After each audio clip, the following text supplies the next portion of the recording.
This evening, first, 3 men are behind bars after a series of armed robberies at local gas stations.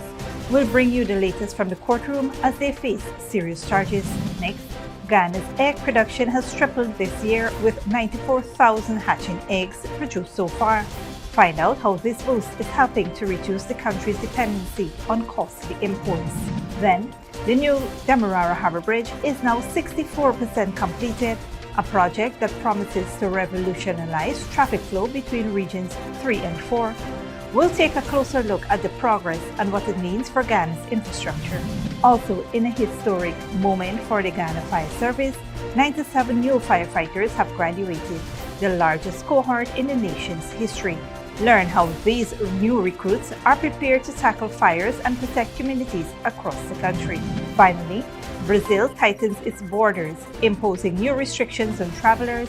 We'll explain how these new rules are aiming at curbing illegal entry into the United States and Canada. Stay tuned for these stories and more coming up on tonight's broadcast.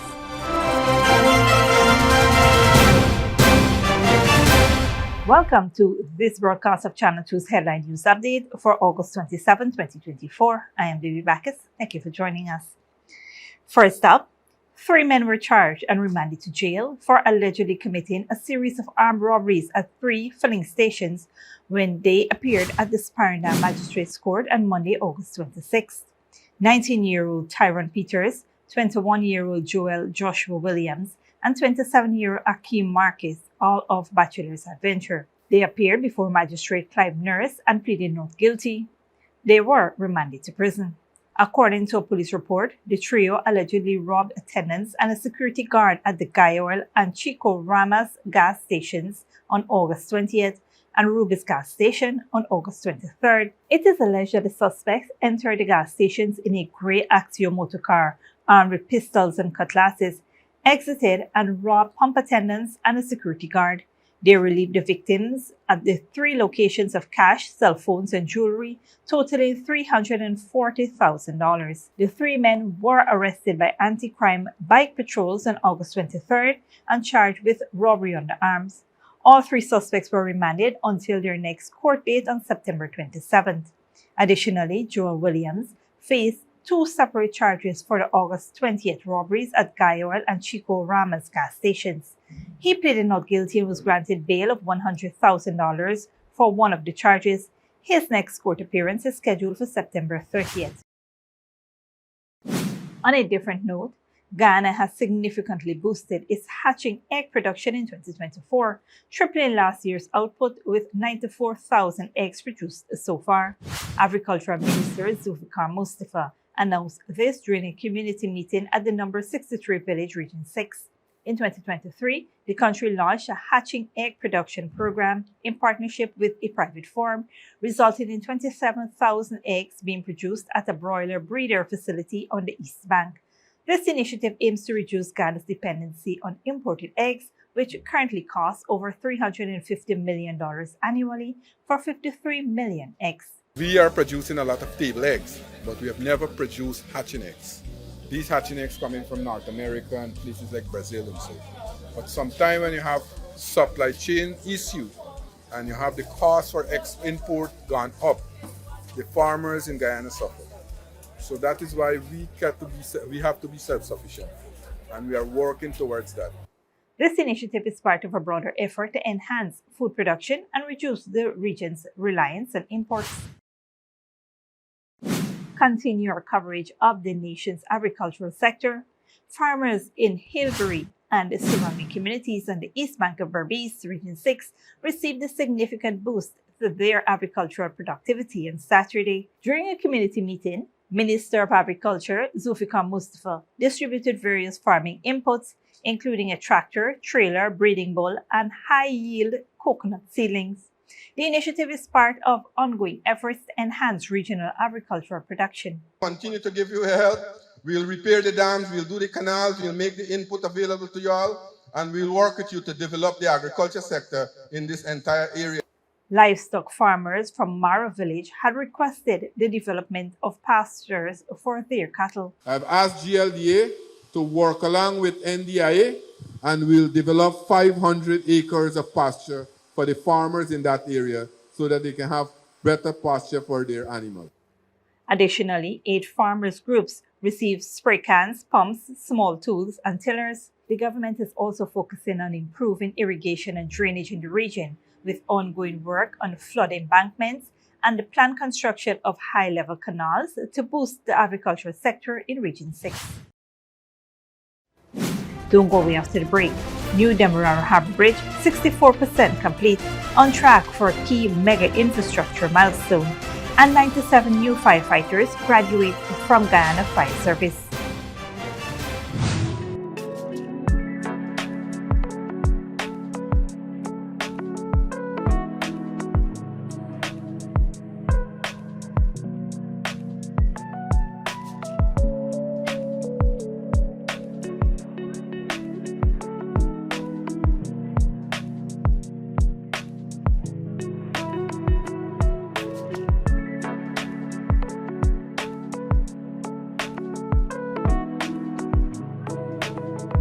It's back to school time and Digicel has the perfect deal for you. Grab a brand new Samsung smartphone and get more than just a phone. We'll throw in a free backpack and a 30-day data plan when you buy a Samsung A05 for just $21,000, the A15 for $31,000, or the A25 for $40,000. Hurry to your nearest Digicel store today. This offer is only good while stocks last. Don't miss out. Digicel, the network for everyone, everywhere. Good girl forget things. What's the problem, Granny? I want money for borrow for those surgery. I was dancing and I fall and fracture my hip. If you need some quick money, you should check Lender's Jewelry and Pawn Shop. Lender's Jewelry and Pawn Shop, Lot 238 South Road Border, Georgetown. Get jewelry made to order in just 72 hours. We also accept vehicles. Lender's, best rates, longest payback period. Boys, I get through. Plus, I could dance again.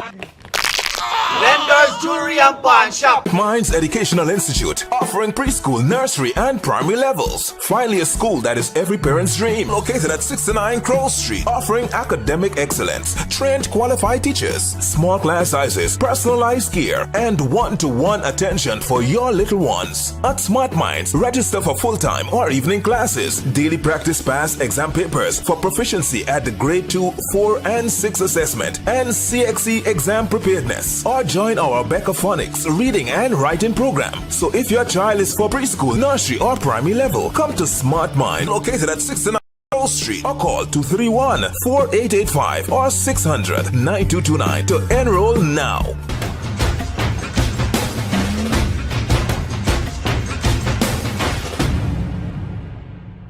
Furnishing your home or office has never been easier. Here at Kissoons, our inventory of locally made and imported furniture, offered at amazing prices, will leave you wanting more. From vinyl, floor rugs and carpets, bedroom, dining and living room sets, mattresses, pillows, office desk, chairs and filing cabinets, outdoor benches and tables. We have a piece of furniture for every room imaginable in your home or office. Check out our flagship store at Industrial Site Rijnveld or one of our branches in New Amsterdam, Port Morant, Riverton, and Camp Street. Kissoons Furniture, furnishing homes for over 50 years. Sneakily with a gift of sight from Modern Optical Services. Let our professional team examine and prescribe what's best for your eyes. Our smiles make fashionable faces. See us for a full line of optical services, including brand name and prescription eyewear.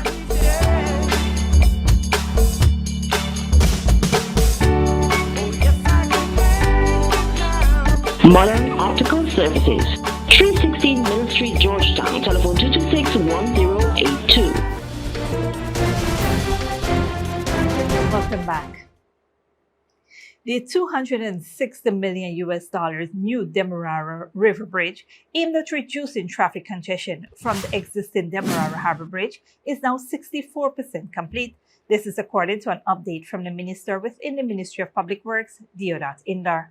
Constructed by China Railway Construction Limited and overseen by Italian firm Politecnica, the 2.8-kilometer bridge features advanced engineering with 720 workers working around the clock.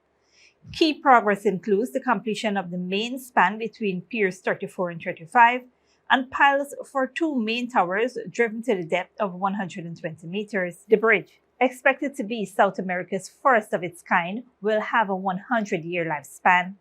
It is designed to support vehicles of all sizes, enhancing connectivity between regions 3 and 4. This landmark is seen as pivotal to Ghana's infrastructure growth, setting new standards for efficiency and economic development in the region. In other news, 97 new firefighters, the largest cohort in Ghana's history, graduated from the Ghana Fire Service Training Center Lenora, Region 3, after completing a 3-month intensive training program. The graduates come from various regions across the country. At the graduation ceremony, firefighting tactics, including breathing apparatus use and ladder drills, were demonstrated. Minister of Home Affairs Robertson Ben lauded the government's effort to expand the Ghana Fire Service by investing in new firefighting equipment, building new stations, and creating opportunities for young people. Fire Chief Officer Gregory Wickham highlighted the importance of diversity and discipline within the fire service, urging the new firefighters to showcase their skills in their respective regions. The training included theoretical and practical components, and several graduates were awarded for outstanding performance. Don't go away after the break. Zambia quarry collapse, 9 workers killed in Lusaka province, and flooding landslides across Southeast Asia forced thousands to evacuate their homes. It's back to school time and Digicel has the perfect deal for you. Grab a brand new Samsung smartphone and get more than just a phone. We'll throw in a free backpack and a 30-day data plan when you buy a Samsung A05 for just $21,000, the A15 for $31,000, or the A25 for $40,000. Hurry to your nearest Digicel store today. This offer is only good while stocks last. Don't miss out. Digicel, the network for everyone, everywhere. Minds Educational Institute, offering preschool, nursery, and primary levels. Finally, a school that is every parent's dream. Located at 69 Crow Street, offering academic excellence, trained qualified teachers, small class sizes, personalized care, and one-to-one attention for your little ones. At Smart Minds, register for full-time or evening classes, daily practice pass exam papers for proficiency at the grade 2, 4, and 6 assessment, and CXE exam preparedness. Or join our Becca Phonics reading and writing program. So if your child is for preschool, nursery, or primary level, come to Smart Mind, located at 69 Crow Street, or call 231-4885 or 600-9229 to enroll now.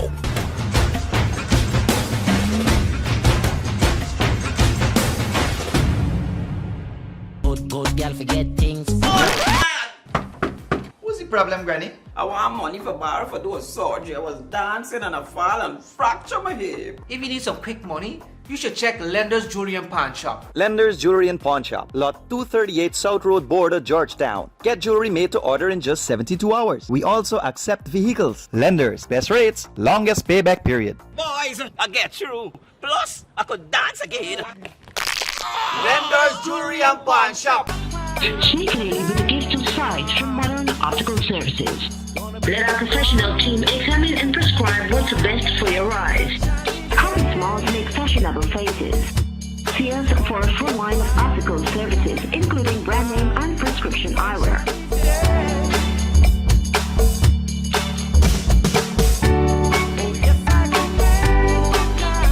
Modern Optical Services, 316 Mill Street, Georgetown. Telephone 226-1082.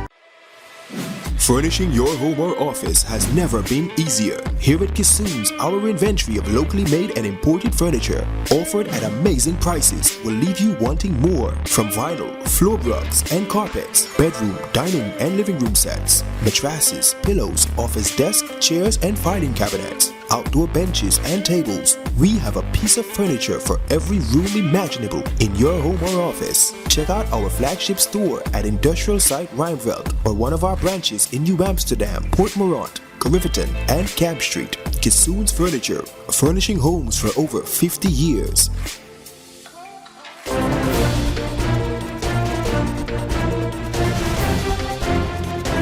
Welcome back. Now we take a look at what's happening in the region and around the world.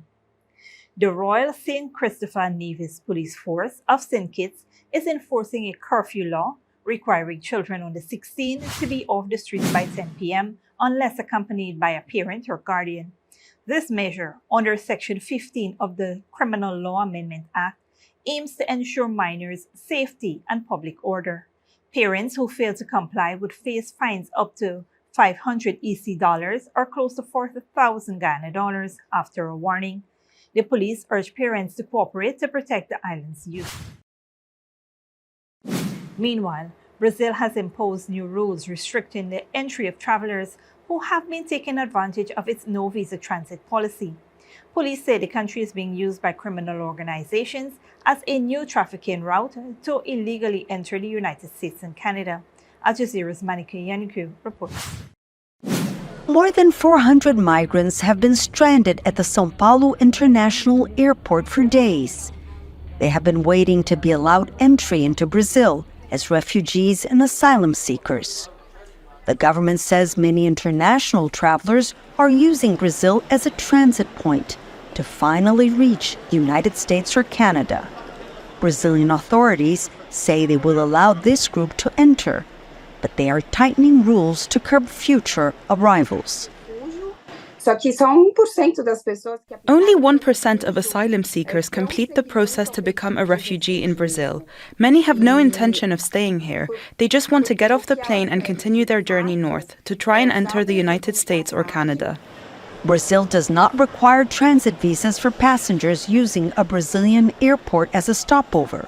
However, in recent years, more and more travelers have opted to stay in Brazil instead of boarding their connecting flight. At the airport, these migrants say they're seeking asylum. Once they apply, they get a temporary entry visa. Human trafficking organizations are using this loophole to turn Brazil into a stepping stone to smuggle immigrants into the US and Canada. Most asylum seekers in Brazil come from neighboring countries like Venezuela and Cuba, but lately this has been changing. A sudden increase of asylum seekers coming from Asia raised red flags. The vast majority of those requesting refugee status at the São Paulo International Airport are from Vietnam, India, and Nepal. In the newly introduced rules that came into effect on Monday, foreign travelers without a Brazilian visa will no longer be allowed to remain in Brazil. They will either have to continue their journey to their final destination or return to their country of origin. But these measures are being questioned by some. Migrants are victims here. Denying them the right to ask for asylum does not solve the problem. It will also harm those who really need it. We should be concentrating our efforts in attacking the criminals, the human traffickers, not their victims. Human rights organizations say that the number of migrants and asylum seekers has increased worldwide, but that until you tackle the causes, like violence, poverty, and political or religious persecution, measures like the ones just introduced by Brazil will make little or no difference. Monica Yanakiv, Al Jazeera, Rio de Janeiro. Internationally, rescue workers in Zambia retrieved 9 bodies after a quarry collapsed near Lusaka.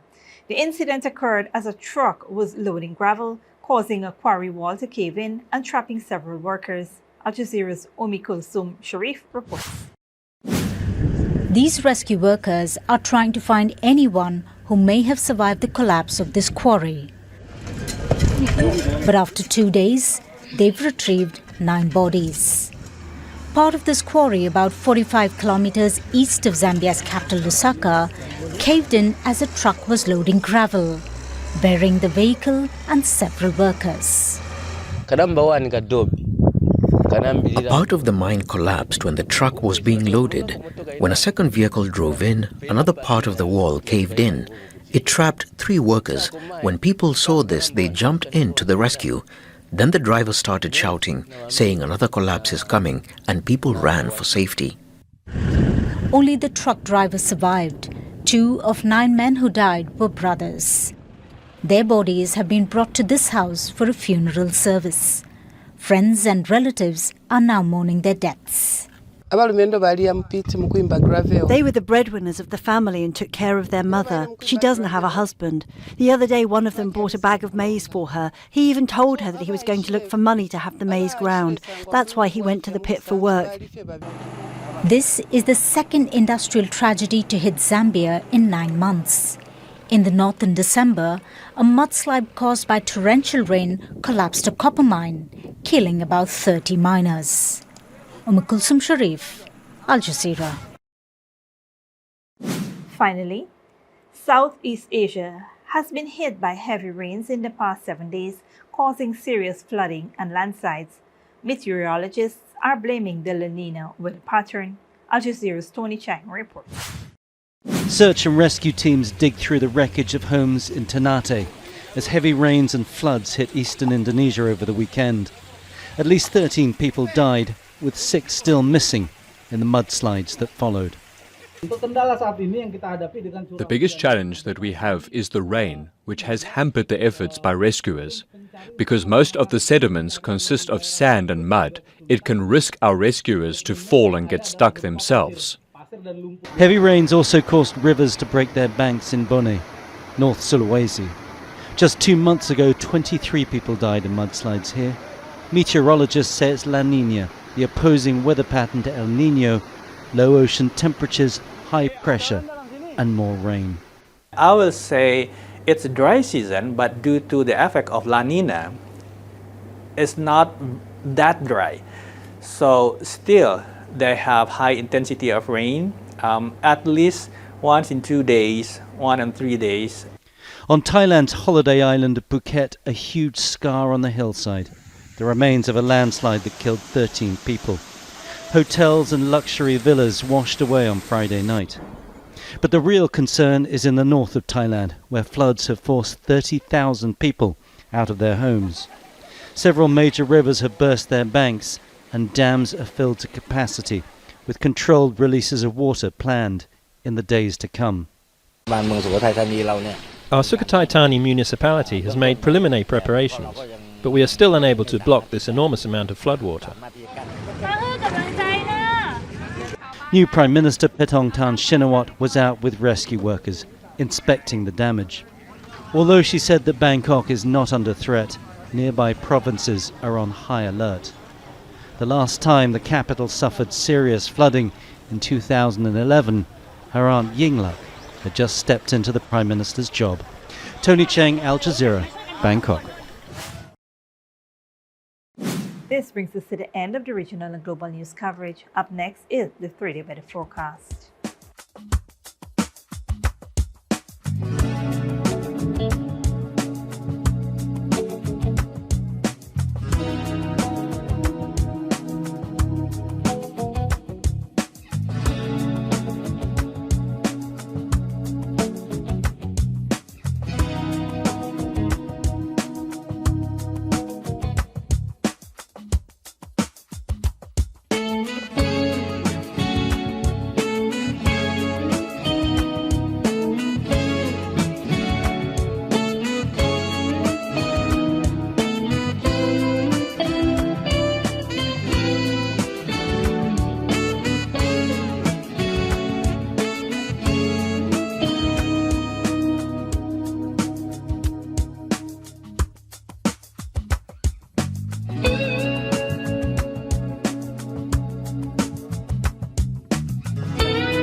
And that's it to V2 Headline News for this Tuesday evening.